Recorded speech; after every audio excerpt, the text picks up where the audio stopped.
안녕하세요, 여러분.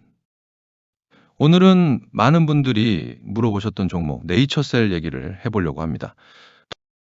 지금 이 영상을 클릭하신 분들 크게 두 부류일 거예요. 첫 번째, 이미 물려 계신 분들 지금 어떻게 해야 하나 마음이 복잡하시죠? 두 번째, 아직 안 들어가셨는데 지금이 바닥 아닐까 하고 눈치 보고 계신 분들. 오늘 이 두 분 모두를 위한 영상입니다. 결론부터 말씀드릴게요. 5월 FDA 미팅 전후가 사실상 네이처셀의 분기점입니다. 이게 어떤 의미인지, 어떻게 대응해야 하는지 지금부터 냉정하게 짚어드리겠습니다. 현재 네이처셀 주가는 2만 원대 초반입니다. 불과 작년 7월 이 종목은 4만 원 근처까지 올라갔었죠. 그때 들어가셨던 분들이라면 지금 반토막 이상 난 계좌를 보고 계신 거죠. 수익률로 치면 마이너스 56%. 그런데 더 답답한 건 최근 뉴스가 없는 게 아니라는 겁니다. 라정찬 회장의 경영 복귀 공시, 그리고 알츠하이머 임상 이 비상 개시 발표. 이 두 개가 터졌을 때 시장 반응이 어땠나요? 조용했습니다. 주가는 모든 이동평균선 아래에 갇혀 있고 거래량도 살아나지 않았습니다. 이게 무엇을 의미하느냐? 시장이 이 회사의 뉴스를 더 이상 액면 그대로 받아들이지 않는다는 겁니다. 이유는 하나입니다. 양치기 소년 효과.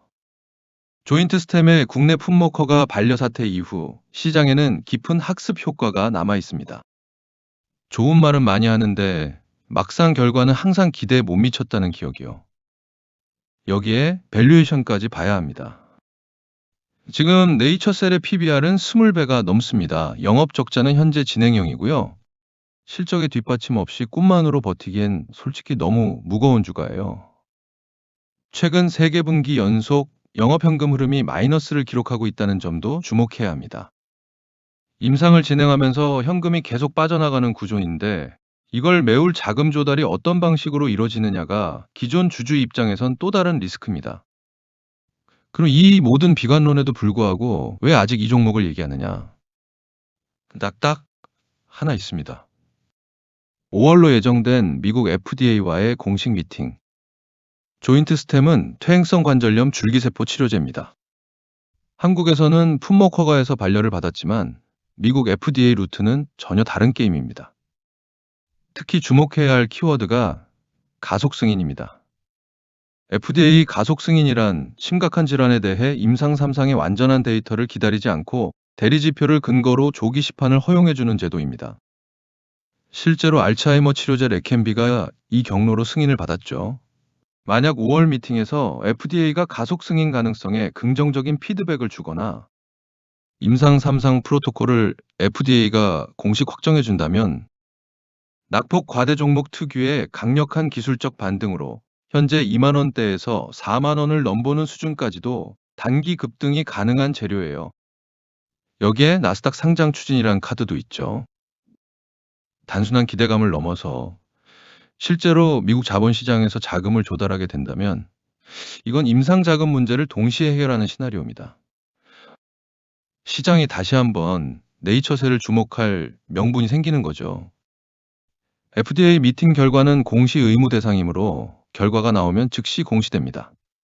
미팅 전날부터 공시 알림을 설정해 두시는 게 좋습니다. 또한 미팅 전 기대감으로 주가가 선반영되는 패턴이 바이오 종목에선 매우 흔하기 때문에 결과 발표일이 아닌 미팅 전 1에서 2주가 오히려 피크가 될 수 있다는 점 꼭 기억해 두셔야 합니다. 자, 이제 많은 유튜버들 가운데 아무도 속 시원하게 얘기 안 해주는 리스크 얘기를 해드리겠습니다. 제가 보는 네이처셀의 리스크는 크게 3가지입니다. 첫 번째, 경영진 신뢰도 문제. 라정찬 회장은 과거 주가 조작 혐의에서 무죄 판결을 받았습니다. 법적으로는 문제가 없죠. 그런데 시장은 냉정합니다. 회장 복귀 공시가 떴을 때 주가가 올랐나요? 오히려 조용했습니다. 시장이 그의 복귀를 호재가 아닌 불확실성 확대로 해석하고 있다는 신호입니다. 두 번째, 자금 압박과 유상증자 리스크. 임상은 돈이 많이 듭니다. 임상 2 비상, 3상으로 갈수록 비용은 기하급수적으로 늘어나죠. 영업 적자가 지속되는 상황에서 나스닥 상장이 지연되거나 불발된다면 결국 대규모 유상증자라는 카드밖에 없습니다. 기존 주주들의 지분이 희석되고 주가는 추가 하락합니다. 세 번째, 그리고 가장 무서운 리스크, 임상 지연입니다. 바이오 투자에서 가장 공포스러운 건 실패 통보가 아닙니다. 추가 자료 제출 요구나 보완 요청 같은 회색지대 결과입니다. FDA가 5월 미팅에서 이런 답변을 내놓는다면 명확한 실패도 아니고 진전도 아닌 무기한 연장 상태가 됩니다. 이 상황에서 주가는 어떻게 움직일까요? 급격한 투매가 나오면서 1만 원 선을 위협하는 구간에 진입할 수 있습니다. 과거 조인트 스템 국내 반려 사태 때와 유사한 패턴이 반복되는 거죠. 펀더멘털이 받쳐주지 않는 바이오 종목의 법칙. 뉴스가 소멸하는 순간이 곧 고점이다. 이걸 이미 한 번 증명한 종목이라는 걸 절대 잊으시면 안 됩니다. 자, 그러면 지금 실제로 어떻게 해야 하는지 시나리오별로 딱 정리해 드리겠습니다. 기존 보유자라면 지금은 버티기보다 분할 익절 타이밍 계산을 해야 할 구간입니다. 5월 FDA 미팅 전 기대감 선반영으로 주가가 3만 원에서 3만 2천 원 구간에 도달한다면 보유 물량의 비중을 정해 우선 현금화하십시오. 이 종목은 전형적인 소문에 사고, 뉴스에 파는 패턴의 종목입니다. 결과 발표 이후 주가가 더 오를 거라는 기대로 홀딩하다가 과거에 이미 크게 데인 분들이 많습니다. 그 학습 비용 이번에는 타인의 경험으로 배우셔야 합니다. 그리고 만약 신규 진입을 고민 중이라면 솔직하게 말씀드립니다. 지금 시점에 신규 매수는 투자가 아니라 도박에 가깝습니다. 들어가야 한다면 순서는 이렇게 가져가세요. 하나, 5월 FDA 미팅 공식 결과가 공시로 뜨는 걸 확인한다. 둘, 결과가 긍정적이고 거래량이 터지면서 직전 고점을 돌파하는 것을 확인한다. 셋, 그 이후 확인 매수로 진입한다. 이게 느리게 보여도 사실 이게 훨씬 빠른 방법입니다. 잘못된 타이밍에 들어가서 반토막 나고 회복을 기다리는 것보다 확인하고 들어가서 단기 수익을 내는 게 훨씬 효율적입니다. 그리고 수급 구조도 반드시 체크하셔야 하는 부분인데 지금 네이처셀의 수급은 기술적 역배열에 더해 개인 순매수가 집중된 구조입니다. 기관과 외국인이 외면하고 있는 상황에서 개인 투자자들만 매수하는 수급 구조, 이건 스마트머니가 빠져나가고 있다는 신호일 수 있습니다. 이 구조가 바뀌지 않는 한 주가의 지속적인 반등은 쉽지 않습니다. 기관 수급이 들어오기 시작하는 시점, 그게 진짜 반등의 신호입니다. 네이처셀 분명히 매력적인 파이프라인을 가진 회사입니다. 줄기세포 치료제라는 테마, 미국 FDA 진출이라는 스토리. 여기까지는 누구도 부정하지 않습니다. 그런데 좋은 기술과 좋은 투자 타이밍은 다른 얘기입니다. 5월 미팅이 부활의 신호탄이 될지 마지막 설거지가 될지 그건 아무도 모릅니다. 그러니까 가능성에 베팅하는 게 아니라 시나리오에 따라 대응하는 것. 이게 저는 진짜 투자라고 생각해요. 만약 투자의 방향성을 아직도 모르신다면 더 이상 혼자 고민하지 마세요. 제가 운영하는 종목 공부방에서 구독자 여러분들의 대응 전략을 무료로 꾸려드리겠습니다. 지금 바로 하단 고정 댓글에 있는 링크를 눌러주시고 구독자 인증만 완료하시면 바로 종목 공부방에 입장하실 수 있으니까요. 공부방 안에서 여러분의 평단가를 남겨주시면 여러분 상황에 맞게 직접 계산해서 가장 현실적인 대응 단가와 탈출 전략을 짚어드리겠습니다. 평단가가 다르면 전략도 완전히 달라지기 때문에 모두를 아울러 단체 공지 같은 일괄적인 답이 아닌 여러분만을 위한 맞춤 전략으로 알려드리고 있으니까요. 앞으로의 네이처셀, 시한폭탄 같은 주가에서 제가 알려드리는 현재 흐름을 지금 바로 확인하시고요. 공부방에서 꼭 자기만의 대응법을 체크하시고 방향성을 잡아가시면 좋을 것 같습니다. 오늘 제가 말씀드린 이 가격대들이 왜 형성되었는지 그 심리를 이해하신다면 이후 장이 열려도 흔들리지 않고 여러분만의 원칙 있는 투자를 하실 수 있을 겁니다. 그리고 이곳 종목 공부방에서 여러분들이 지금 보시는 종목 대응 말고도 가장 현실적으로 도움이 될 수 있는 게 무엇이 있을까? 참 고민을 많이 했습니다.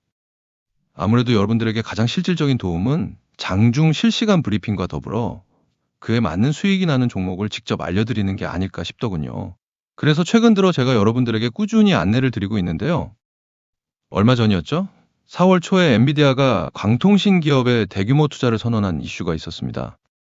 그에 따라 수급 역시 광통신 테마로 몰려가는 근거를 바탕으로 제가 여러분들에게 어떤 안내를 드렸었나요? 날짜 보이시죠? 4월 7일 이슈가 발생하고 나서 해당 종목인 대한광통신과 광전자를 말씀드렸습니다. 그렇다고 종목명만 딱 던지는 게 아닙니다. 보시는 것처럼 종가 베팅의 관점으로 추천 근거와 매수가, 그리고 목표가를 함께 짚어드렸죠. 결과적으로 대한광통신은 추천가로부터 약 70% 상승을 보여줬고요. 광전자 같은 경우에도 마찬가지로 2배 이상의 큰 상승이 나와줬습니다. 자, 이렇게 보이시는 것처럼 앞으로도 수익을 무조건 크게 내주겠다는 호언장담은 못하겠지만요. 적어도 우리 구독자 여러분들에게만큼은 소소한 수익이라도 확실히 보여드리려고 노력하는 그런 실시간 브리핑 공간입니다. 솔직히 제가 이렇게까지 하는 이유요? 유튜버로서 유명해지고 싶은 제 욕심입니다. 없다면 거짓말이겠죠. 그렇다고 제 욕심만 채우자라기보다 구독자 여러분들과 서로 윈윈되는 욕심을 부려보려고 하는 거예요. 그러니 여기서 댓글까지는 바라지도 않겠습니다. 단 꼭 구독만큼은 한번 눌러주시고 하단 고정 댓글에 있는 링크를 통해 구독자 인증 설문지에 있는 10초도 안 걸리는 문항만 간단하게 적어서 보내주세요. 그럼 제가 일일이 확인해서 순차적으로 입장을 도와드리겠습니다. 그리고 우리 구독자분들에게만 무료로 알려드리는 만큼 돈을 받는 구조는 더더욱 아닙니다. 그러니 들어오셔서 저의 투자 방향성을 직접 판단해 보세요. 만약 입장하셔서 마음에 들지 않는다 싶으시면 그냥 편하게 나가시거나 지켜만 보셔도 되는 정말 자유롭고 편안한 커뮤니티니까요. 부담 없이 가벼운 마음으로 들어오시면 좋을 것 같습니다. 그리고 오늘은 제가 한 가지 더 말씀을 드리고 싶습니다. 지금 시장이 왜 이렇게 흔들리는지, 그리고 앞으로 어떻게 흘러갈지 제 나름대로의 시각을 말씀드려 볼게요. 지금 시장이 얼어붙은 가장 큰 트리거 다들 아시죠? 바로 미국과 이란의 전쟁입니다. 근데 여기서 많은 분이 놓치고 계신 게 있어요. 경제 흐름을 읽으려면 전쟁의 법적 구조를 알아야 합니다. 지금 이란과의 전쟁은 미국 의회의 승인을 받지 않은 트럼프의 독단적인 전쟁입니다. 미국 법상 의회 승인 없는 전쟁은 통상 60일, 철수기간 30일을 포함해서 최대 90일밖에 수행할 수가 없어요. 그 이후엔 전쟁 예산 자체가 끊겨버리죠. 아무리 트럼프라도 돈 없이는 전쟁을 이어갈 수가 없는 구조라는 겁니다. 지금 겉으로는 자신감 있게 나오고 있지만 실제로 다급한 건 이란이 아니라 미국 측입니다. 최근 협상을 서두르는 이유가 바로 여기서 나오는 거예요. 즉, 이 전쟁은 생각보다 길지 않을 가능성이 높습니다. 그리고 전쟁이 마무리 국면에 접어드는 순간 시장은 반응할 겁니다. 아주 빠르게 그리고 강하게요. 제가 이 말씀을 왜 드리냐면 역사의 반복성을 말씀드리고 싶어서예요. 예시로 1970에서 80년대 5.1 쇼크와 중동 전쟁, 그때도 미국 증시는 당연히 빠졌습니다. 근데 1974년 이후 6년간 어땠을까요? 그 이전보다 훨씬 더 크게 올랐어요. 방산주, 건설주, 그리고 아무도 몰랐던 인텔이 조용히 올라왔죠. 컴퓨터라는 새로운 산업이 태어나고 있었기 때문이에요. 결과적으로 전쟁은 새로운 산업을 낳습니다. 시장은 결국 바뀐 세상을 반영하기 시작하죠. 하락은 결코 오래가지 않습니다. 그럼 이번 사이클에서 인텔 같은 종목은 무엇일까요? 바로 AI와 반도체입니다. 지금과 같은 변동성 시장 안에서 조용히 바닥을 다지고 있는 종목을 하나 말씀드리려고 합니다. 제가 왜 이 종목을 말씀을 드리냐면, 첫째, 5년 연속 흑자를 기록 중인 실체가 분명한 기업입니다. 둘째, 삼성과 SK하이닉스 AI 반도체 공급망에 실제로 들어가 있습니다. 셋째, 차트가 현재 바닥 구간입니다. 과거 삼성전자 5만 원대 매집 구간과 아주 흡사한 패턴이 포착되고 있죠. 마지막으로 보유 기간에 따라 100%에서 최대 600%까지도 상승할 수 있는 확률이 높은 시나리오가 그려져요. 물론 리스크도 있겠죠. 업황 회복이 늦어지면 당연히 주가도 지연될 수 있습니다. 그래서 저는 이 종목을 6개월에서 12개월 정도의 중기 관점으로 보고 있고요. 시장의 변동성이 가장 클 때, 흐름이 가장 어수선할 때, 역사적으로 그때가 항상 최고의 매수 타이밍이었습니다. 지금이 딱 그 구간입니다. 저에게 보내주시는 관심에 보답하는 마음을 담아 우리 구독자분들에게 이 히든 종목을 선물로 드리겠습니다. 이것도 마찬가지로 하단 고정 댓글에 있는 구독자 인증 설문을 진행하실 때 히든 종목도 함께 체크해서 가져가시고요. 올해 여러분의 계좌가 빛나는 순간을 맞이하셨으면 좋겠습니다. 오늘 영상이 도움이 되셨다면 구독과 좋아요 한 번씩 부탁드리고요. 저는 다음 영상에서 더 알찬 정보로 찾아뵙겠습니다. 감사합니다.